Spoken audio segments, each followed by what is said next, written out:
Good morning, students. History, Chapter 1, Vijayanagar Empire.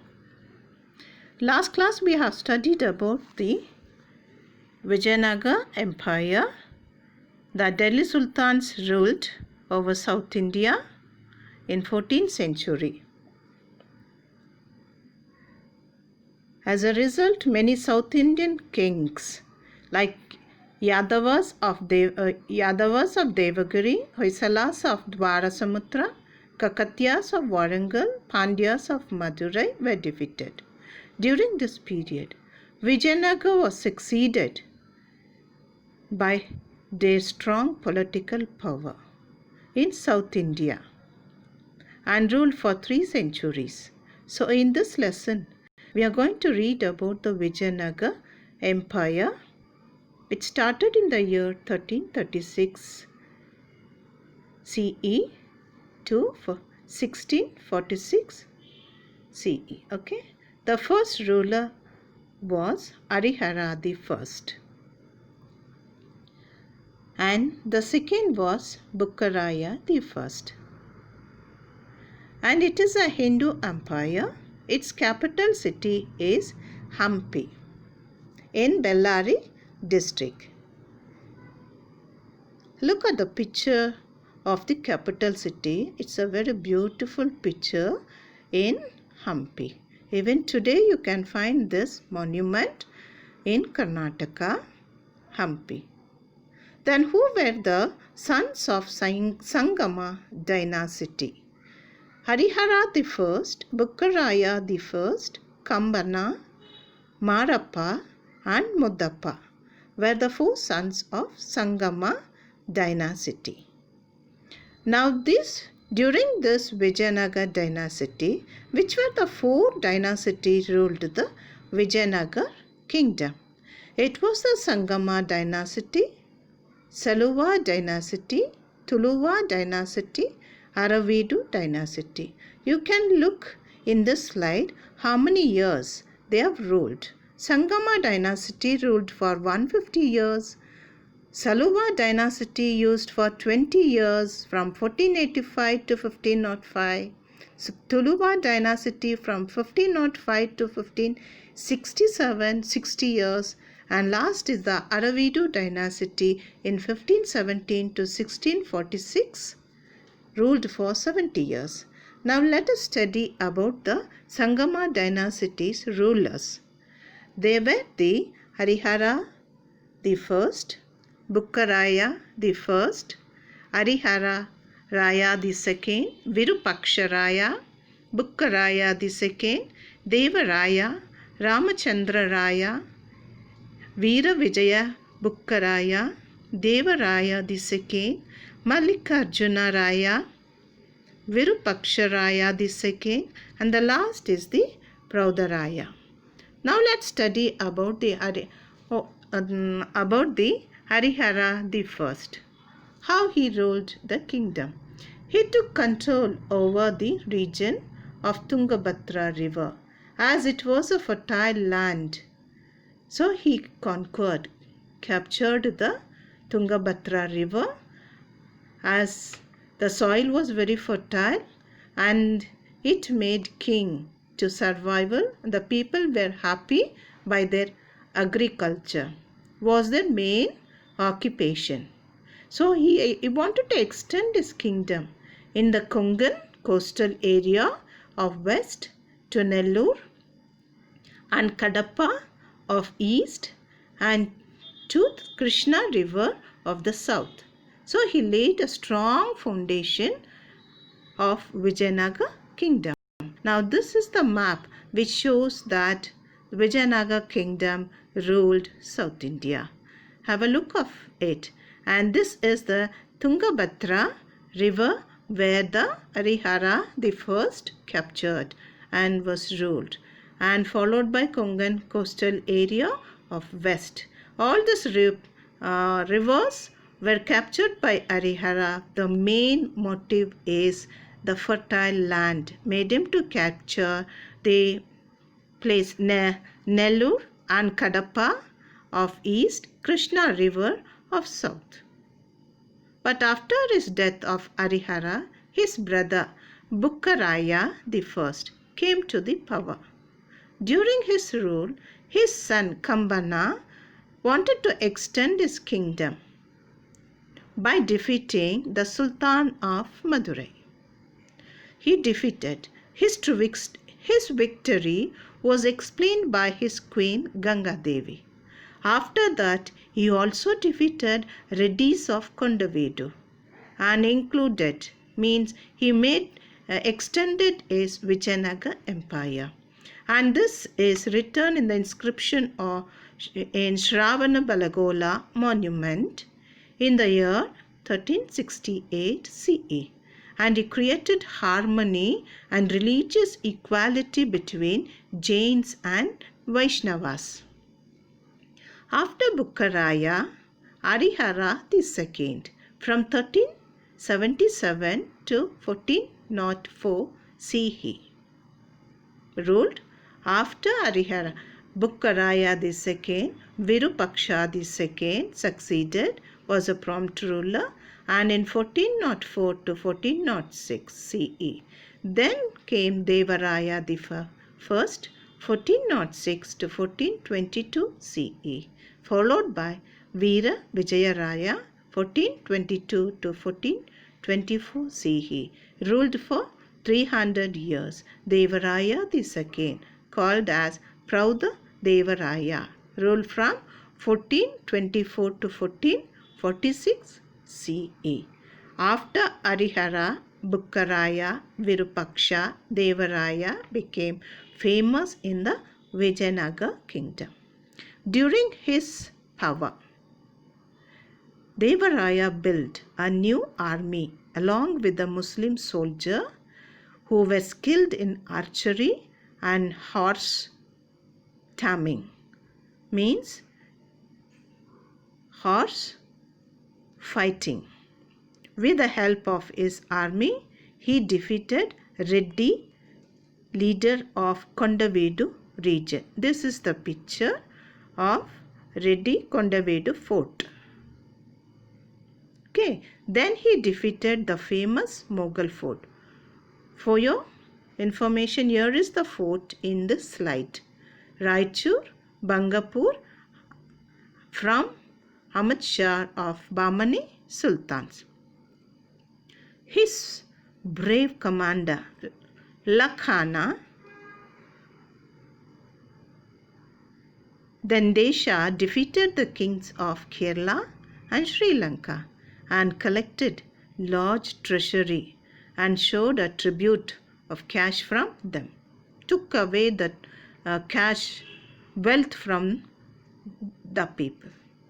This is the picture. Slide shows how the brave commander fought with the Kerala kings and Sri Lanka. Next comes the Paudaraya. Paudaraya was tolerant towards other religion, built Jains and Vaishnava temples in his capital. Along with that, he also built mosques for Muslims to worship. This shows that he was tolerant towards the other religion. And he also had Telugu poet in his court called Srinatha and Sanskrit philosopher Dindima and Kannada poet as his ministers. Next comes the Prauda Devaraya. Because of his achievements, he got the titles like Gaja, Bendigara, Chaudi, Chamundra Deshwara, Chaudi, Samundiswara, Arya Vibhuda. These are the titles he got for his bravery and the achievements. But after his death in 1446 CE, his son Mallikarjun succeeded in 1446 to 1465 CE, ruled the Vijayanagar kingdom. Then succeeded by Virupaksha III in 1465 to 1485 CE were the weak rulers. So the strong ruler, that is Narasimha, captured the capital. With this, the rule of Sangama dynasty came to an end in 1485 CE. Now let us study about the Saluva dynasty in the year 1485 to 1505. Who were all the rulers? That is Saluva, Narasimha, Devaraya, Timma, Bhopala, Narasimha Raya the second. Now let's understand about Narasimha power. Ruled over the kingdom for 6 years and died in 1491 CE. As his children were minor, means they were very young, not able to rule.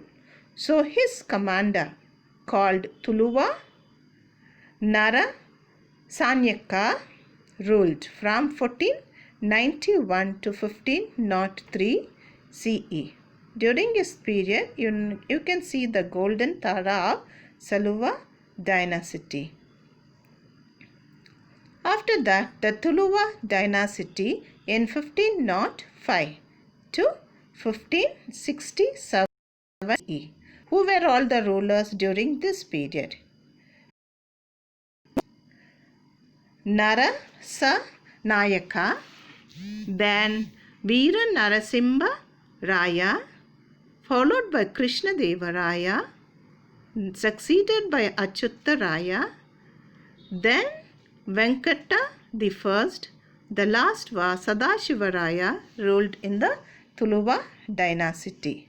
Now let's study about the Narasimha Raya in 1505 CE. Veera Narasimha, son of Tuluva Narasa Nayaka, ruled the Tuluva dynasty after his death. In 1509, his brother Krishna Deva Raya came to power.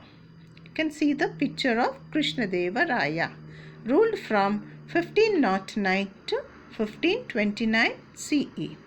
It's a picture of Krishna Deva Raya. He was very famous and most greatest among the Vijayanagar kings. During his period, Robert Shival stated that Krishna Deva Raya was uncommonly brave king, intelligent soldier, diplomatic ruler. And this was Krishna Deva Raya.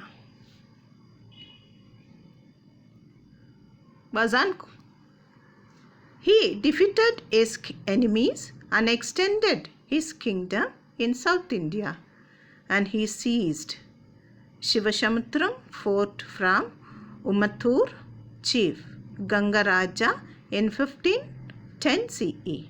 Later, he also won the Raichur fort and supported Portuguese to capture Goa from Bijapur. In 1513 CE, he won Udayagiri fort. Then, in 1518 CE, he captured Calicut and the capital of Ganapati Pradapati Rudra, a Kalinga king. He also defeated him and married his daughter Jaganmohini to him. Later, in 1522 CE, he recaptured the Raichur fort from King Ismail Adil Shah. Then he captured Kalburgi, Bidar fort, and also released son of king who imprisoned by Bahmani Prime Minister and gave him the power in Bidar. For this achievement, he got the title Yavana Rajya, Pratishta Panchacharya, and extended his rule in all the 4 directions, that is north, south, east and west. At this time, his death took place in 1529 CE. That time, Domingo P.S. visited his kingdom and stated about Krishnadeva Raya was a soft person with a strong body. Written by Domingo P.S. His encyclopedia you can see next to his picture. Next, ruled by the Rakshaka Thangadi battle took place. After Krishnadeva Raya, Achyuta Raya ruled for 1530 to 1542 CE. Then succeeded by Sadashiva Raya in 1543 to 1565 CE, ruled Vijayanagar Empire since Sadashiva Raya was minor and unable to rule. So Rama Raya of Aravidu dynasty, king of Krishnadeva Raya, took the full responsibility of administration and he earned wealth to the kingdom. So number of enemies increased. This made the battle took place between the Deccan Sultans and Ramaraya. So he was captured Vijayapura and Golconda. This caused the war. All sultans united together with the jealousy and hatred towards the king and took war of Vijayanagar kingdom. So on 23rd January in 1565 CE, the Rakshaka Thangadi war began between the united army of sultans and the army of Vijayanagar on the banks of Krishna river. So Ramaraya died in the war. This slide shows you the war took place. Then sultans was defeated. Sultans looted Vijayanagar. Tirumala and Venkata, sons of Ramarajya, they was not able to fight with Sultan, escaped from the war, ran away to Penakunda. The Aravidu dynasty started from 1570 to 1646 CE by making Penakunda, Chandragiri and later Vellore as their capital. After this war, feudal chiefs of Mysore, Keladi, Chitradurga, Elanka, Surapur became independent ruler in Karnataka. Thank you, students. Next comes this slide shows you the King Krishnadeva Raya with his wives, Chinnamma Devi and Tirumala Devi. Next comes the Delhi Sultan. This slide shows you the Delhi Sultan who fought with the Vijayanagar kings. Thank you for listening and also learn, understand and write it in your